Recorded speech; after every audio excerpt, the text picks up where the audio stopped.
Y es un placer tener aquí a Sifu y todo lo que nos va a transmitir, que como decíamos al principio, dejando un poquito la agenda, un poquito la actualidad mundana, pasarnos un poquito a la información ya, entre comillas, más espiritual, si quieren verlo o decirlo así. Sí. A mí me gusta decirlo así, separando la religión del espíritu y adentrarnos en todo ese interior nuestro, ese potencial que tenemos todos. Bueno, pues Sifu, de nuevo, muy buenas tardes y bienvenido, y lo digo bien, a tu casa. Bien, Adi, querido. Sí, todo perfecto. ¿Cómo están? Bueno, un placer otra vez verlos a todos. Muy contento de estar ahí. Julio, ¿cómo estás? Muy bien. Te pido perdón por el retraso, pero es de nacimiento. No, para nada. Estuve viendo el programa y los temas súper interesantes. La verdad y lo de Itu también da para seguir escuchando. Sin duda. Bien. Sin duda. Pues tú mismo, ahora te vamos a escuchar a ti, Sifu. Si quieres, empieza a hacer un poquito la charla y después hay que compartir alguna pregunta. ¿Hay que compartir pantalla tuya, Sifu? Sí. ¿Sí? Vale. Pues venga. Ahí comparto. Sí, tú tírale ahí millas, que yo ¿Capaz ya... que subirle un poquito el sonido a Sifu? No puedo desde aquí. ¿Puedo subirlo de acá? A ver. Un poquito. ¿Ahí me escucha mejor? Bueno, lo probamos, a ver qué tal. Lo probamos, sí. Vale. ¿Se ve la pantalla ahí que compartí? Los 5 Sí, falsos perfecto, maestros, sí señor, Sí, la claro. vemos. Adelante. Bueno, esto es un poco un concepto que se estudia en el taoísmo, que tiene mucho que ver con los temas que estuvieron tratando hasta recién, Sí. porque habla un poco de cómo se carga nuestra mente, qué es nuestra mente y de qué está cargada, ¿no? De qué información está cargada, sobre todo inicialmente, cuando comienza nuestro proceso de vida. Entonces, un poco esta enseñanza va por este lado, que se habla de ladrones hacia el camino de la sabiduría. Se entiende sabiduría como lo que nosotros podemos saber, que saborear básicamente acerca de la experiencia personal, lo que hicimos piel, no el conocimiento que está fuera de nosotros, sino que lo que pudimos experimentar o lo que reconocemos nosotros como una verdad interior, más que lo que nos están diciendo, ¿no? Que a veces eso nos transforma en creyente. Entonces, hacia el camino del saber, de la sabiduría, de lo que podemos comprobar, se habla de ladrones, que son aquellos que nos confunden en el camino hacia el Tao, que es como se expresa en el taoísmo, ¿no? Sí. Y el Tao puede definirse como una verdad última o una verdad primaria, es válido cualquiera de los dos casos. También se traduce como un misterio supremo, como la naturaleza de las cosas, lo que permite que sea. El Tao es como la verdad que está por encima de todas las verdades, de todas las otras verdades que pueden ser aceptadas. Así, de esa manera, hay un capítulo en el taoísmo que se explica como las 3 verdades, que tiene que ver como la tuya, la mía y la verdad que permite que todas las verdades estén. Sí. Entonces, en realidad, en este método, porque no es una ideología el taoísmo, es un método, es muy importante este tema porque nos ayuda a reconocer un poco a nuestra mente como si fuera un jardín que al comienzo posee tierra fértil y a temprana edad nos empiezan a colocar semillas, que estas semillas empiezan a crecer, ¿no?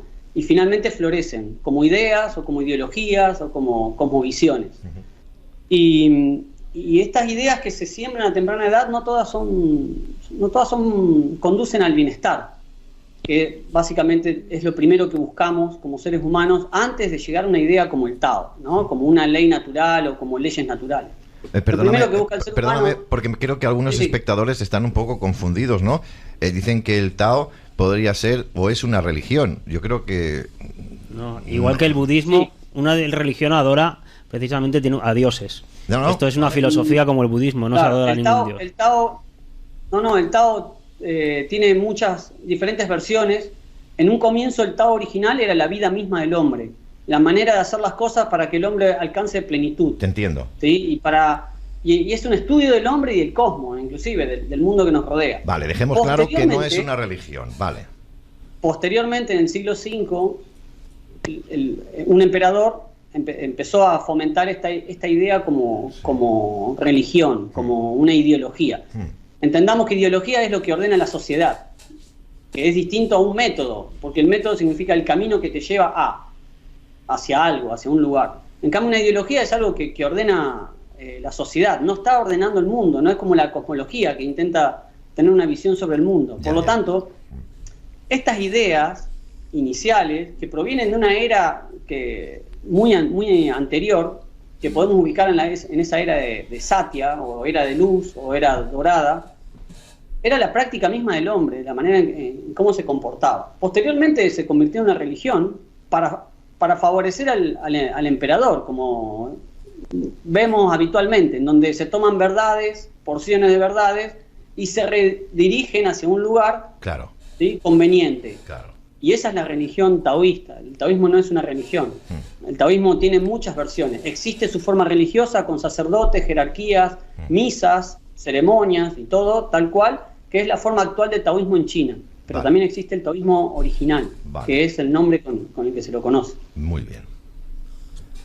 Entonces, estos ladrones del camino hacia entendamos otra vez, sabiduría es lo que uno puede comprobar. ¿Sí?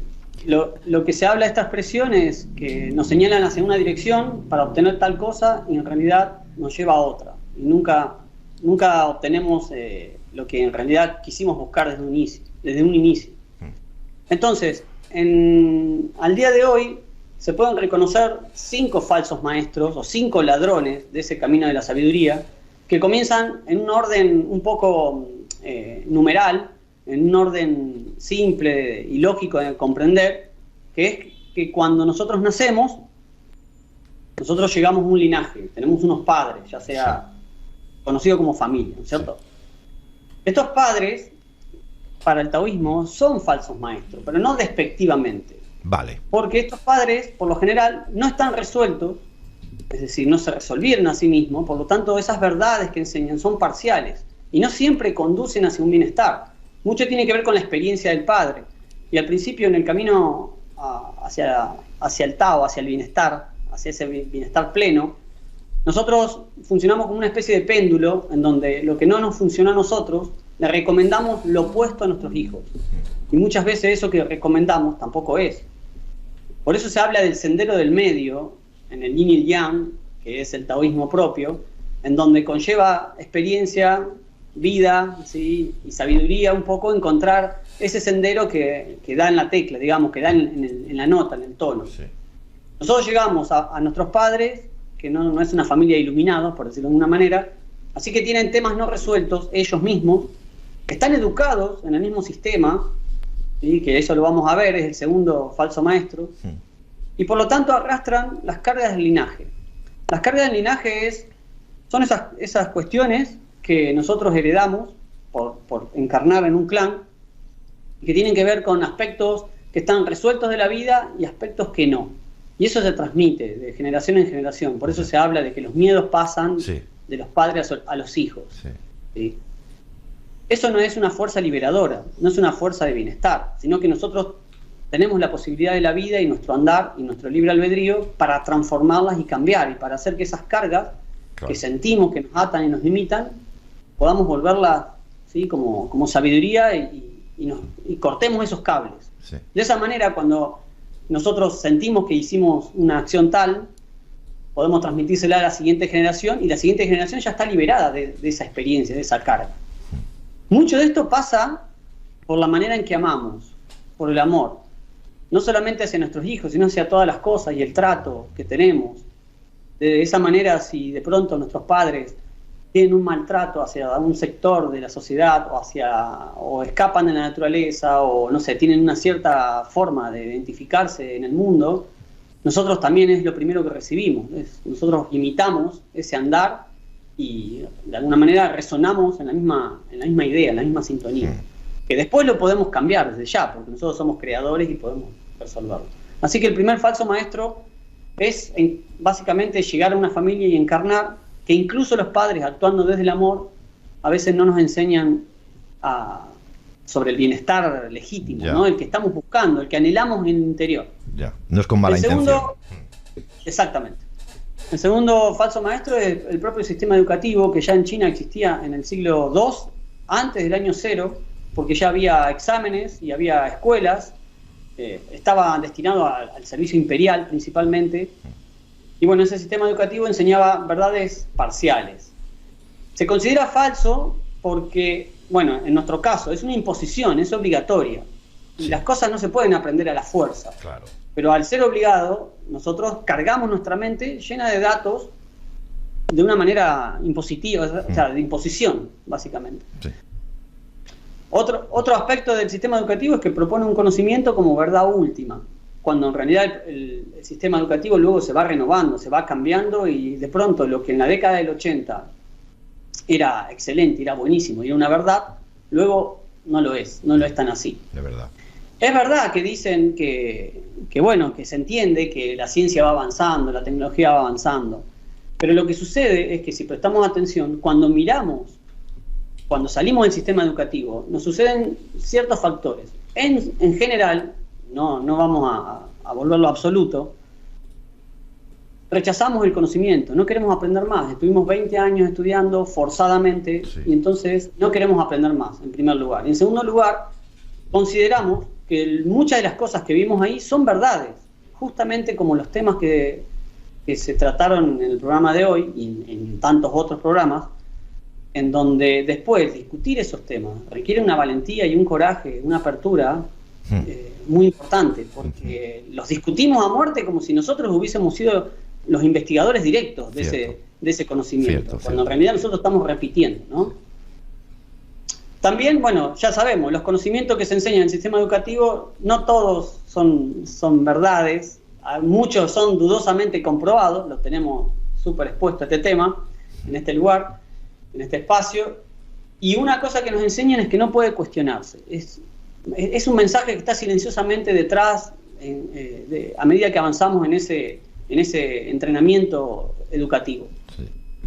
Y todo lo que aprendemos en el sistema educativo no incluye el desarrollo humano. No se sabe lo que son las emociones, ni cómo funciona nuestro sistema de pensamientos, ni qué tan importante es aprender a coordinar o aprender a moverse, cómo influye eso en el desarrollo posterior y en nuestro bienestar. No sabemos cómo descargarnos de la atención, y así un montón de ejemplos que podemos citar, porque en realidad el sistema educativo está orientado hacia el afuera y básicamente a encajar en un modelo social como si fuéramos una pieza de engranaje, básicamente.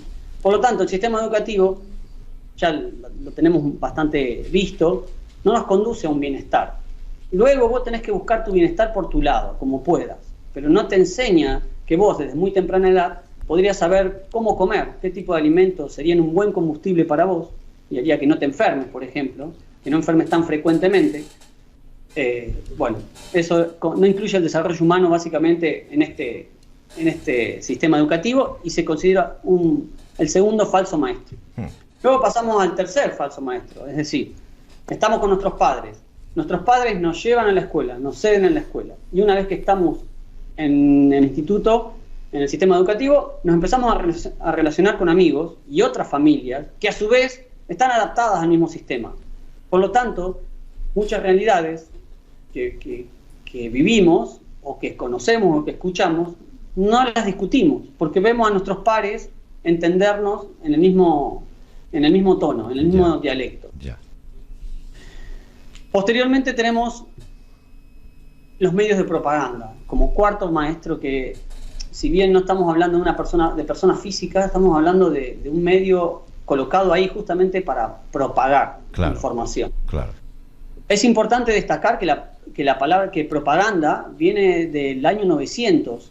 En China, propaganda es un arma militar que se utilizaba para difundir falsa información hacia los enemigos y que estos creyeran esas ideas, y entonces de esa manera, ¿sí?, los imperios podían conquistar nuevos lugares. Por lo tanto, para nosotros una propaganda es un aspecto inocente, alguien nos quiere vender algo, pero si te metes en el mundo del marketing, te das cuenta que en realidad es forzar a una persona, inducir a una persona a que compre o adquiera tal cosa. Y los medios de propaganda incluyen la tecnología, recibimos información masiva por distintos canales, y mucho se concreta como si se tratara de una verdad.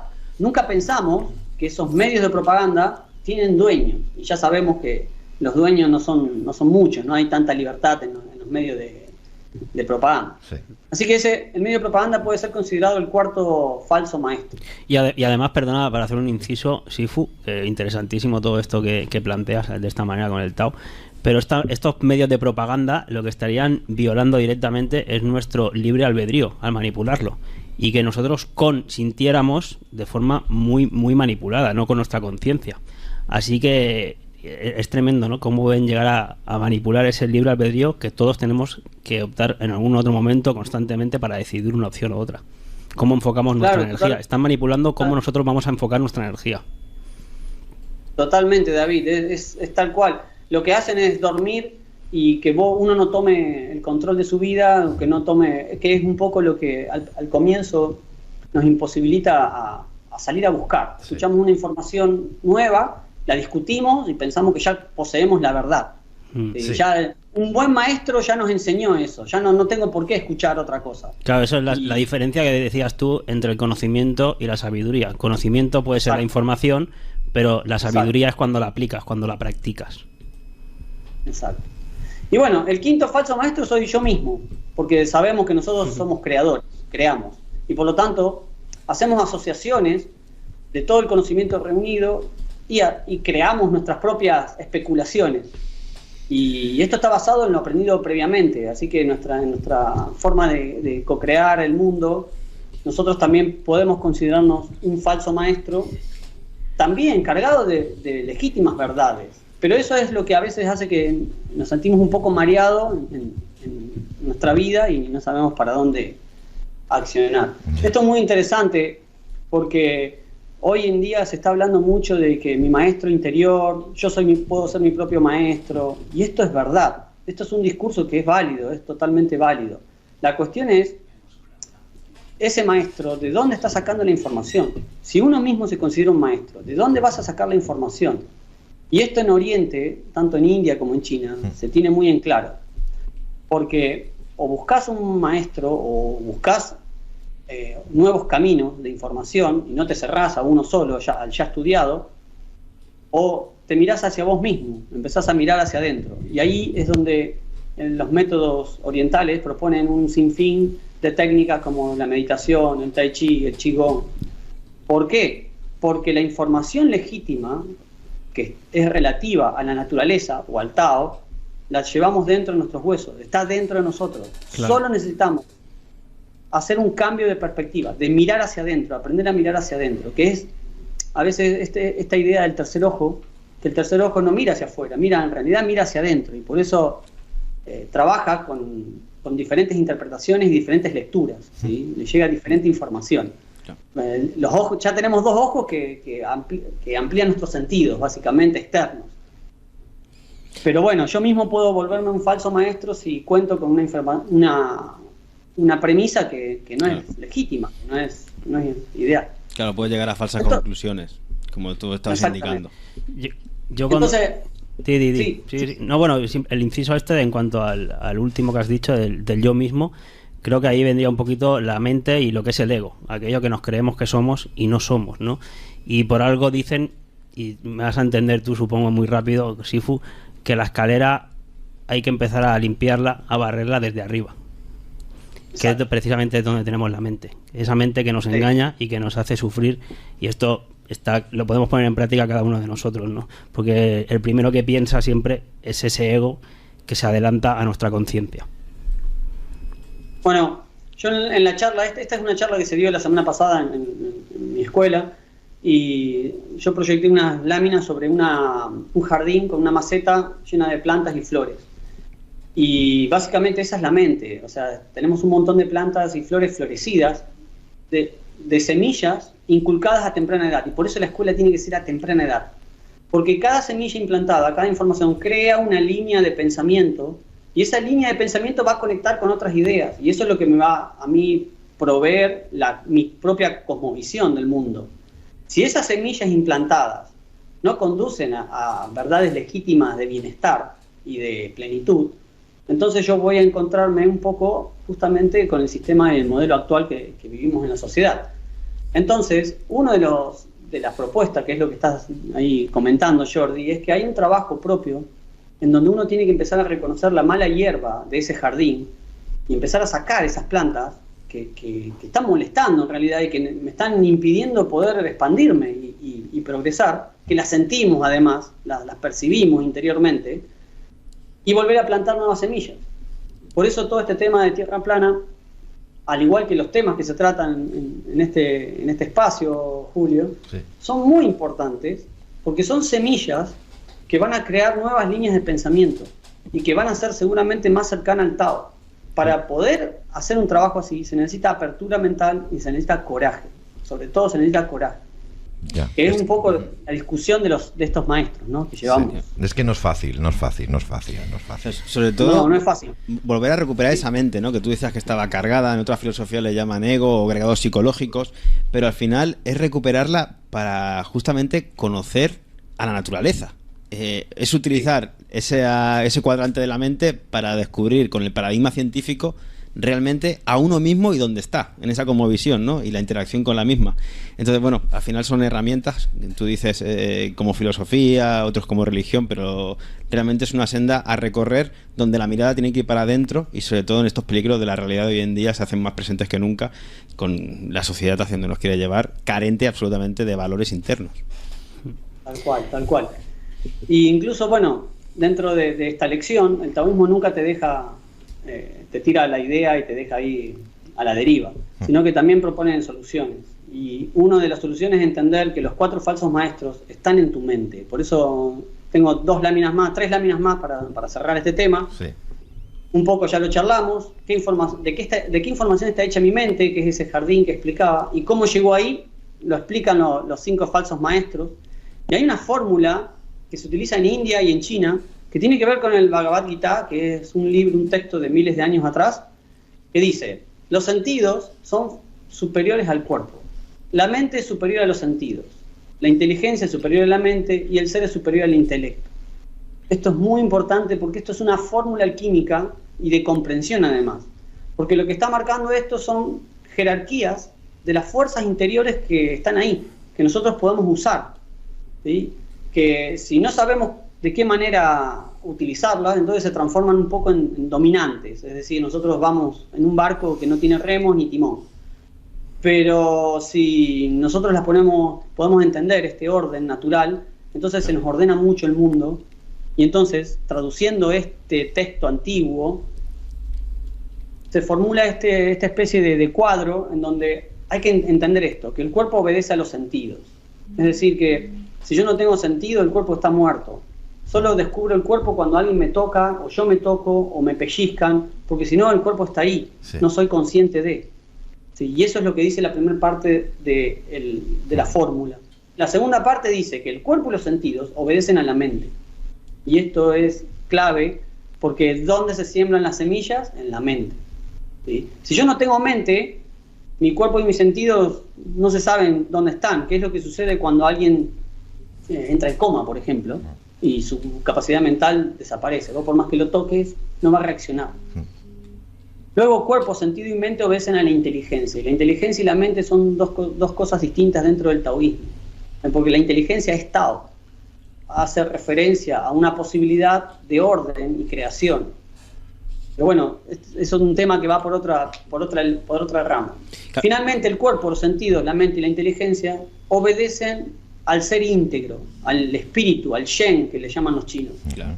Y esta es la discusión que a veces uno tiene internamente, porque la mente habla sobre el conocimiento que escuchó, pero el de adentro, el legítimo conductor de ese vehículo, la discute y dice: sí, pero hay algo que no me cierra, ¿por qué siento que algo no encaja todavía en esto? O, por más que me lo repita y intente ponerlo en práctica, sigo sin sentirme tranquilo.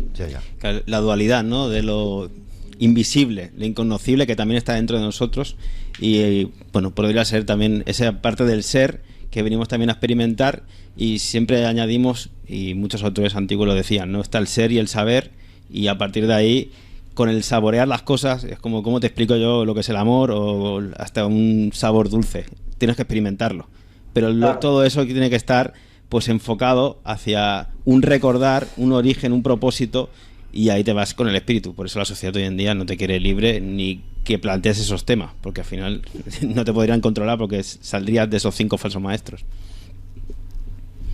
Finalmente, bueno, yo establezco... Adelante. Sí. Justo se cortó el audio, Jordi, y pensé que habías terminado de hablar. Dale. Está bien. Finalmente, bueno, hay una pregunta que establecí sobre esta idea, y es ¿dónde se establece el dolor y la angustia? Porque el dolor y angustia es energía, todas las emociones que llevamos dentro son energía convertida de alguna manera, y cuando hay dolor y angustia, son fuerzas que si se establecen en nosotros no nos permiten justamente, son fuerzas no expansivas, lo contrario a la alegría, por ejemplo, a sentir alegría y estar contento, ¿no? ¿Y dónde se establece ese dolor y angustia? En la mente, y esa mente está cargada por 5 falsos maestros, está intervenida por 5 falsos maestros.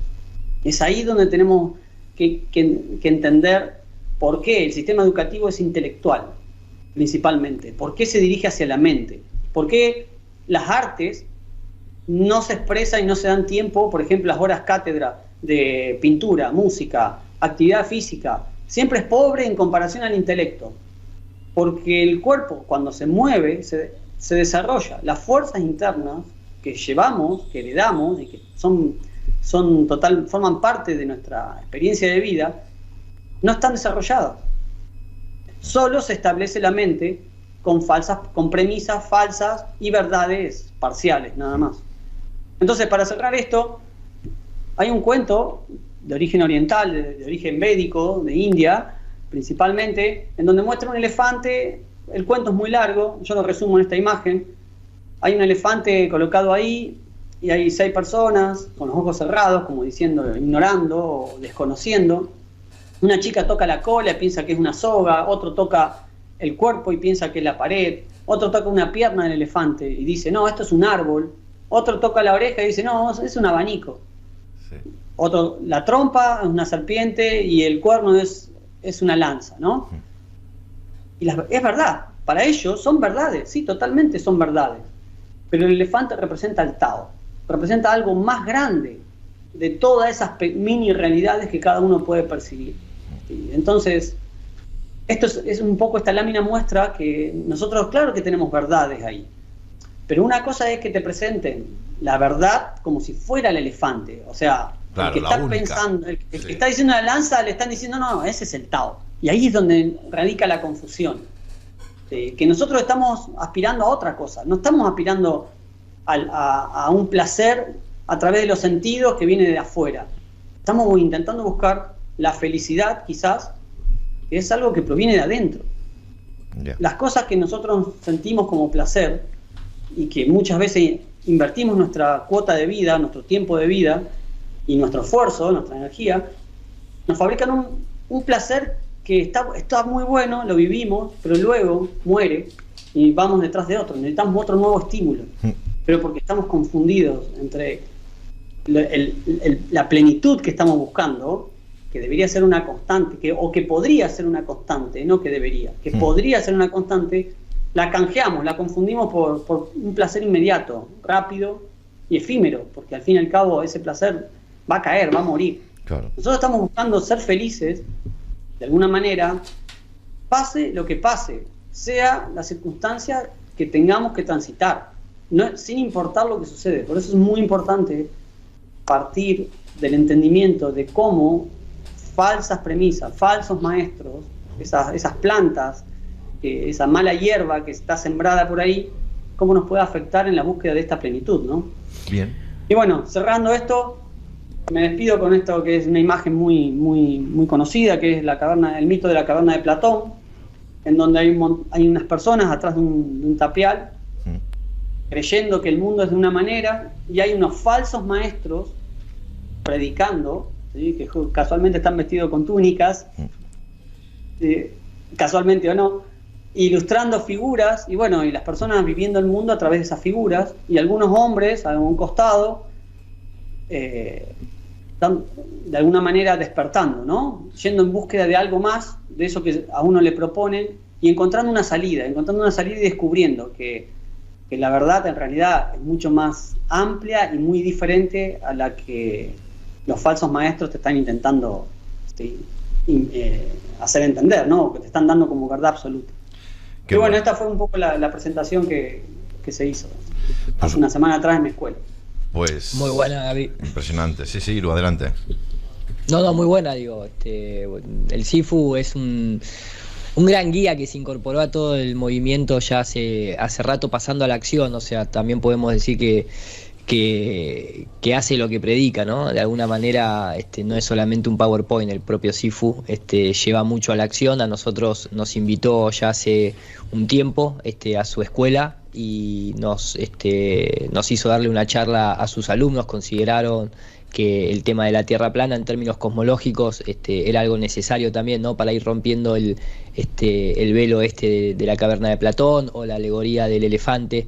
Y bueno, desde aquel momento hasta la fecha se ha involucrado muchísimo tratando de traer el conocimiento oriental tal vez a toda la parte que nos sigue a nosotros en las temáticas de cosmología, lógicamente, y tratando porque también, ¿no? La Tierra plana puede representar una parte de ese elefante, claro. La propia conspiración en sí, la salud, etcétera, y nosotros muchas veces estamos desconectados también de una cultura que lógicamente por etiquetarnos como occidentales dejamos de lado en lugar de tratar de integrarla, y encima después también es muy difícil porque cuando uno quiere integrar algo que no nos pertenece están esos intermediarios, ¿no? Que ahí son los que están sosteniendo los objetos que proyectan la sombra, y creo que el Sifu en ese contexto es un muy buen guía que al menos da la sensación de que lo hace con total honestidad, aunque pueda estar equivocado en algún concepto. No, como siempre decimos, nosotros tratamos de ser verdaderos aunque estemos equivocados, y ser verdaderos aunque uno esté equivocado es reconocer que ha estado equivocado